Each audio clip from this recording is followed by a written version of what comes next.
বয়সে চাচার বয়সে এখানে অনেকে আছেন। আমরা একটি মানবিক কাজে আজকে এখানে উপস্থিত হয়েছি। আমরা শীতবস্ত্র বিতরণ করার জন্য এখানে এসেছি।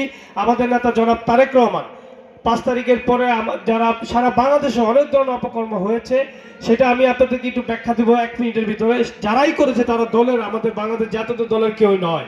দীর্ঘ 17 বছর যারা আপনাদেরকে আমাদেরকে নির্যাতন করেছে, বাড়ি ছাড়া করেছেন, তারাই আবার কি করেছে যে এখানে এই এলাকায় একজন গডফাদার ছিলেন স্বামী উসমান। সেই স্বামী উসমানের গলাটা কেটে সেখানে মশিউর রহমান রনিকে বসানো হয়েছে। বসিয়ে তারপরে সে আগের মতো করে সেই হাত পা সবই তার ঠিক ছিল, শুধুমাত্র গলাটা কেটে দেওয়া হয়েছে। কেটে দিয়ে তার মাধ্যমে বিভিন্ন জায়গা, বিভিন্ন ব্যবসা প্রতিষ্ঠান, ভূমি তারা দখল করার চেষ্টা করছে।